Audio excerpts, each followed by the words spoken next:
Fala galera, tudo bem? Eu tô aqui com um vídeo, o que esse nome me lembra? Show? O que acontece? A prova da EAR também cita alguns nomes, pergunta qual princípio, qual lei está vinculada a cada coisa. Então nesse vídeo eu escolhi 1, 2, 3, 4, 5, 6, 7, 8, 9, 10, 11, 12, 13. Escolhi 13 nomes aí que me lembram alguma lei ou algum princípio. E é isso que eu vou trabalhar para você lembrar. Todos esses 13 nomes, tá? Eles já apareceram na prova da EAR, tá? Seja as leis, né? Seja perguntando de quem é a tal citação ou se está vinculada a alguma lei ou outra. Vamos lá? Então vai ser uma exposição teórica só para você saber se você conhece, né, em si ou não. Então vem comigo. O primeiro é o mais clássico de todos, que é o Isaac Newton. Gente, Newton aparece pra gente, né, diretamente associado à lei, né, nas 3 leis da dinâmica, que a gente trabalhou no vídeo anterior. Primeira lei da inércia, né? Segunda, força resultante igual a massa vezes aceleração, princípio fundamental da dinâmica. E terceira, ação e reação. Então tem essas 3 leis associadas aí, né? A dinâmica, associada às forças, associada ao movimento dos corpos. Tudo bem? Então a primeira são as 3 leis de Newton. Primeira, inércia. Segunda, princípio fundamental da dinâmica. E o terceiro, ação e reação. Mas tem uma que a gente chama, né? O pessoal geralmente diz que é a 4ª lei de Newton, que é a lei de Newton para gravitação universal. Conhece essa? Que ele ajuda lá o Johannes Kepler, né? A gravitação para Newton é Gm1 m2 sobre d ao quadrado. Tudo bem? Isso também apareceu na última prova da EA, presta atenção. A força entre duas massas, né, de atração gravitacional é G, que é uma constante, né, 6,7, vou colocar aqui para você.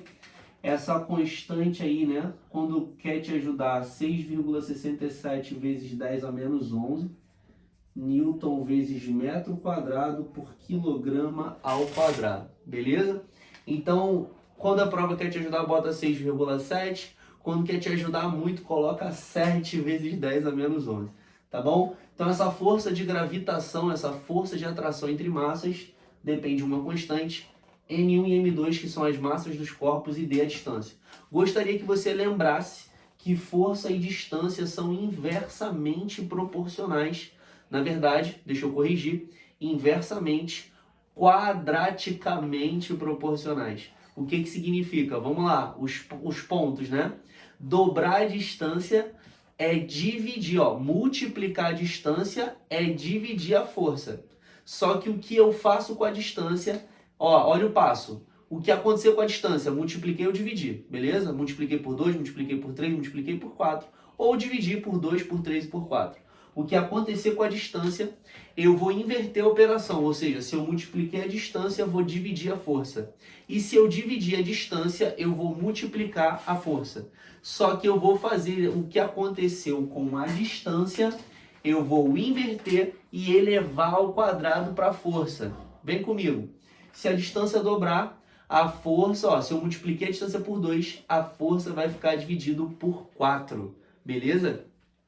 Então, se para uma distância D a força é 100, quando a distância virar 2D, a força vai ser 25, que é 100 sobre 4.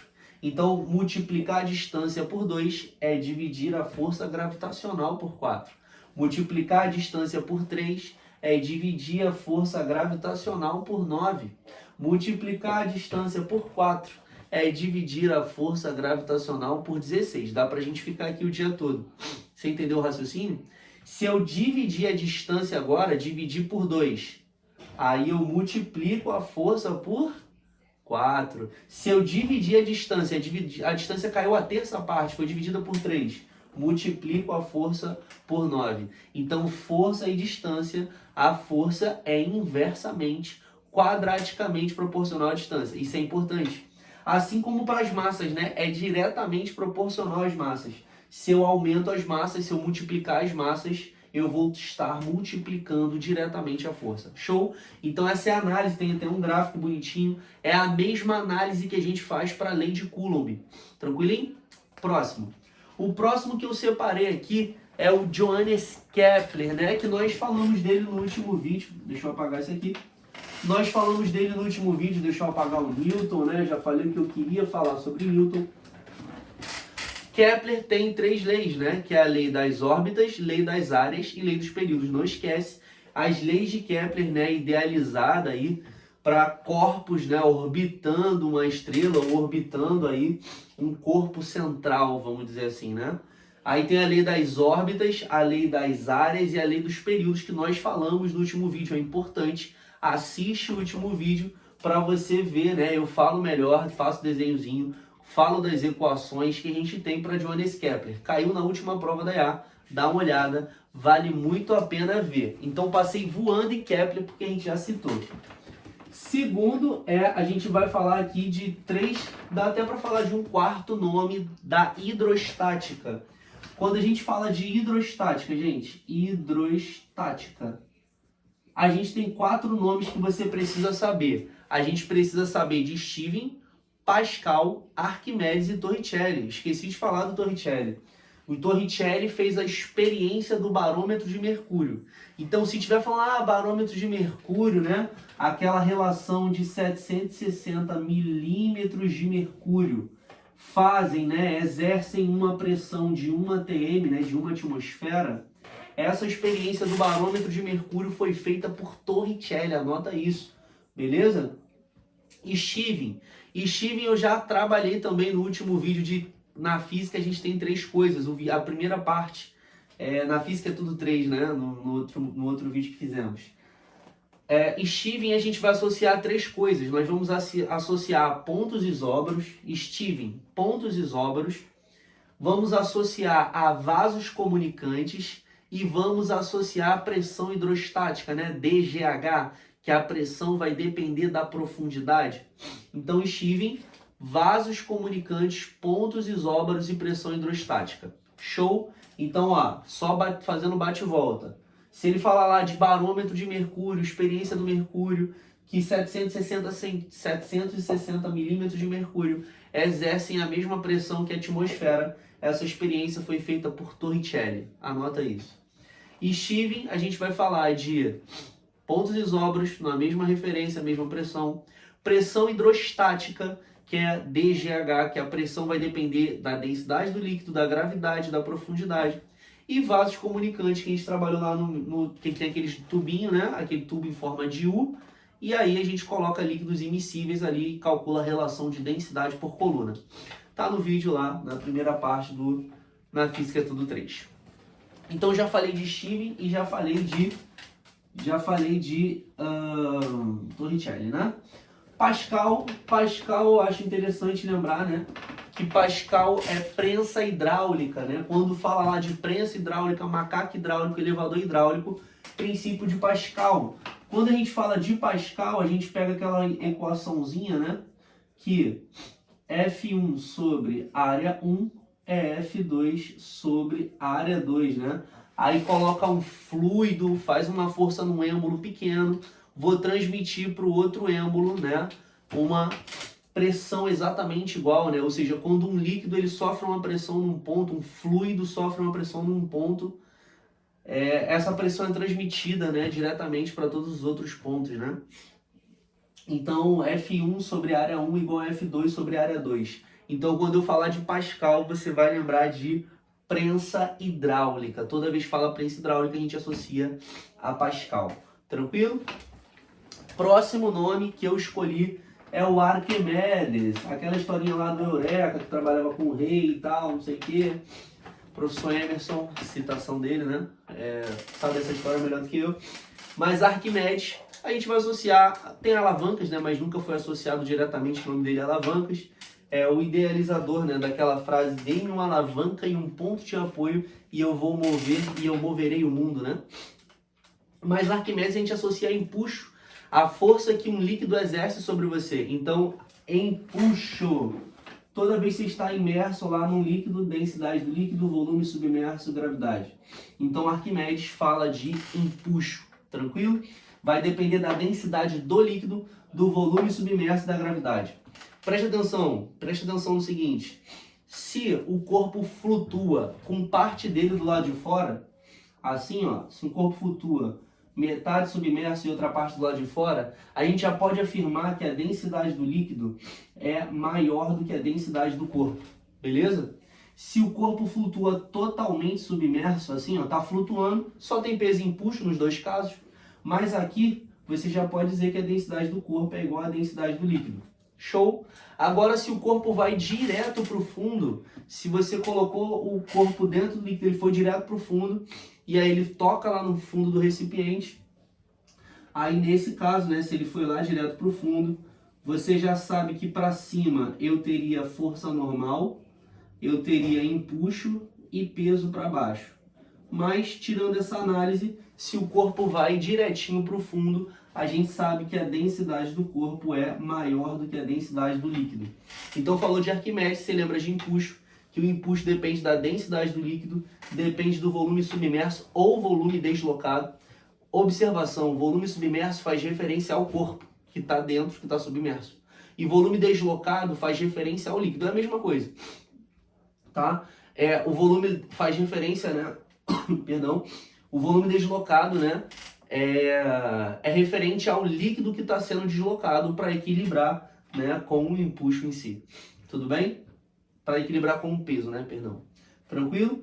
Então Arquimedes está aí. Vou apagar aqui outro nome que também já apareceu na prova da IAR. Outro nome que também apareceu na prova da IAR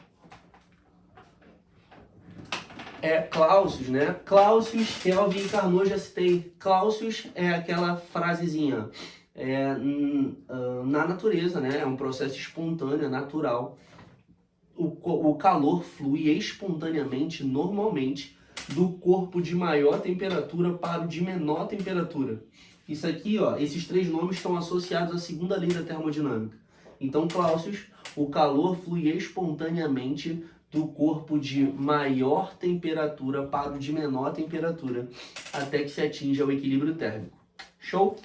Próximo é o Kelvin.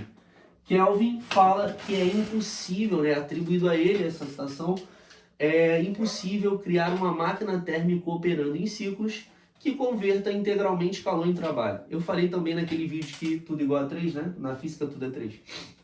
Kelvin fala que não existem máquinas com 100% de rendimento. Não tem 100% de aproveitamento. Se eu tenho uma quantidade de calor, parte se transforma em trabalho, parte vai se perder para o meio ambiente, que é o que a gente chama de calor da fonte fria. Então é impossível criar uma máquina térmica operando em ciclos que tenha 100% de rendimento. Isso é atribuído a Kelvin. Show? Por último aqui, ó, da termodinâmica que eu separei, Carnot, né? Nicolas Carnot. Nicolas Carnot é o cara que idealiza lá, né, o ciclo de Carnot, que é a máquina ideal. Gente, nunca é 100%, tá bom? Então, num gráfico de pressão por volume, o ciclo de Carnot são duas isotérmicas, duas transformações isotérmicas e duas transformações adiabáticas, tá bom? Então aqui, ó, isso aqui que eu coloquei de preto são as isotérmicas, que eu vou escrever como T-hot, temperatura da fonte quente, aqui T-cold. Não vou falar de fórmula porque eu estou fazendo uma abordagem teórica, tá bom? Mas na prova da IAR falou disso aqui, dessas transformações, ó. Vou chamar aqui de A, aqui de B, aqui de C, aqui de D. Eu preciso que você entenda que, ó, de A para B, anota aí, de A para B é uma expansão isotérmica. De A para B é o volume aumentando a temperatura constante, é onde você recebe o calor da fonte quente, tá bom? BC é adiabático, é uma expansão, mas é adiabático. DA também é adiabático, né? Deixa eu botar aqui as setinhas, que é um ciclo horário, tá bom? Então, ó, vamos lá. AB, eu recebo o calor da fonte quente e realizo o trabalho. BC é uma transformação adiabática, não tem troca de calor. DC é uma contração, né? O volume está diminuindo isotermicamente. Resumindo, aqui, ó, de D para C, quando o volume diminui a temperatura constante, é onde a gente vai perder calor para a fonte fria. É o que a gente chama aqui de Q-Cold. Beleza? Então, ó, lá na fonte quente, ó, de A para B, se ele falar, no ciclo de Carnot, na expansão isotérmica, é onde a gente recebe o calor da fonte quente. No ciclo de Carnot, na contração, né, a pressão aumenta enquanto o volume diminui, de C para D, isotermicamente falando. Então, de C para D aqui, eu tenho a perca de calor. Eu sofro o trabalho e cedo calor para o meio externo, tudo bem? Para o meio ambiente. Então aqui é o Q-hot, eu recebo o calor da fonte quente, e aqui é o Q-cold, eu perco o calor para a fonte fria. Show de bola? DA, né, é uma compressão aí adiabática. Então de D para A e de B para C não há troca de calor, porque são transformações adiabáticas, ou seja, não há troca de calor. Tranquilo? Então aqui enfatizei aqui as trocas de calor no processo que acontece de A para B e de C para D. As trocas de calor acontecem isotermicamente no ciclo de Carnot. Show de bola? Anota aí se a Bizu caiu na última prova, a análise do ciclo de Carnot. Tranquilo? Vamos para o próximo. Coulomb. Coulomb, eu vou fazer a análise lá da distância de novo, né? Charles Augustin de Coulomb. Coulomb eu vou associar só a força elétrica, tá bom? Uma experiênciazinha da balança de torção, que a força elétrica é a constante eletrostática, módulo de Q1, módulo de Q2 sobre D quadrado. Sabe essa fórmula? K, constante eletrostática, tu sabe quanto vale? Isso aí, 9 vezes 10 a nona, Newton vezes metro quadrado por Coulomb ao quadrado. Q1 e Q2 são os módulos das cargas em Coulomb mesmo, e D é a distância. Só lembrando que a relação de força e distância é igualzinha àquela da gravitação de Newton, né? Se a distância dobra, força dividida por 4. Se a distância triplica, força dividida por 9. Isso cai direto, gente. Se a distância multiplica por 5, força dividida por 25. Força elétrica e distância são inversamente, quadraticamente proporcional. Então, se a distância foi dividida por 2, força multiplica por 4, igual a análise que a gente fez na força de gravitação de Newton. Tudo bem? A prova da IA tem misturado, né? Ele vai lá e multiplica, ele pega as cargas, encosta uma na outra, né? Aí tem que somar e dividir por 2 e fazer o cálculo da força elétrica. Mas lembra que as proporções, né? Força e distância, a força é inversamente, quadraticamente proporcional à distância, e a força é diretamente proporcional às cargas. Ou seja, multiplicar as cargas é diretamente multiplicar as forças. Então, Caio Nayar falava que uma força era 9. A força é 9, quando a carga é A e carga B. Aí uma carga multiplicou por 4, a outra carga multiplicou por 5. Se você multiplicou uma por 4, outra por 5, 4 vezes 5, 20. Então a força aumentou 20 vezes, ficaria 20 vezes 9, 180 seria a nova força. Entendeu isso? Então a força elétrica é diretamente proporcional às cargas e inversamente proporcional ao quadrado da distância. Show de bola? Então a gente já falou de Coulomb. Ohm, o que lei de Ohm fala? A gente tem duas leis de Ohm, né? Essa daqui, ó, primeira lei de Ohm, U igual a R vezes I, é o resistor ôhmico, resistência constante. E a segunda, que é a resistência variável, que a gente chama de resistor não ôhmico, não é isso? Então, ó, acho que seria uma boa dica essa segunda lei de Ohm aqui, né? Que a resistência depende da resistividade do material, do comprimento dele e da área da secção, beleza? Então esse aqui é resistor ôhmico, é considerado uma resistência constante, tá bom? U igual a R vezes I. A diferença de potencial é igual a resistência vezes a corrente elétrica, primeira lei de Ohm. A segunda lei já é a resistência variável, que vai depender do comprimento, da grossura do material, ou seja, quanto mais grosso, mais espesso, menor tende a ser a resistência, né? E quanto maior for o comprimento, maior tende a ser a resistência. Essa resistência aqui é chamada de não ôhmica, a resistência que varia, beleza? Varia em função de temperatura, porque quando a temperatura muda, você muda a resistividade. Varia em função de comprimento e varia em função da grossura, da espessura do material. Show de bola? Então, primeira e segunda lei de Ohm. Anota isso, só para lembrar, né? Outro cara, Ampère. A lei de Ampère fala, né? Eu esqueci aqui, mas Ørsted também seria um nome interessante a se falar, né? Ørsted. Ørsted, isso aqui já caiu na IA também recentemente. é o cara da descoberta de Ørsted. Foi o Ørsted que fez a descoberta de Ørsted, entendeu? Ørsted foi o cara que unificou o magnetismo com eletricidade. É ele que faz a experiência não, né? A descoberta de aproximar uma bússola de um fio e a bússola muda de posição. Essa descoberta de Ørsted. Ele aproxima a bússola de um fio e percebe que a bússola muda de posição, ou seja, o fio gera um campo magnético. Tranquilo? Até porque, né, a bússola se orienta pelo campo magnético terrestre. Se você aproximou do fio, ela mudou de posição. A justificativa é que o fio gera um campo magnético também. Quem descreveu essa fórmula foi a lei de Ampère. Então eu coloquei Ampère aqui para a gente lembrar. Ampère também já caiu de forma teórica, falando lá da fórmula do fio. B é μ0I sobre 2πr. Já viu essa fórmula? Isso vem da lei de Ampère, que o campo magnético do fio depende da permeabilidade magnética, esse valorzinho aqui, que é uma constante que a prova vai te dar, e é a corrente elétrica sobre 2πr, que é a distância do fio. Show? Então essa vem da lei de Ampère. Mas quem descobriu que corrente gera campo foi Ørsted. Show de bola? Ampère formula a idealização, né, matemática, ele faz a equação em si vem da lei de Ampère. Show? Por último é a lei de Lenz. A lei de Lenz fala que a lei de Lenz e a lei de Faraday já é indução eletromagnética, já é um assunto mais trabalhado.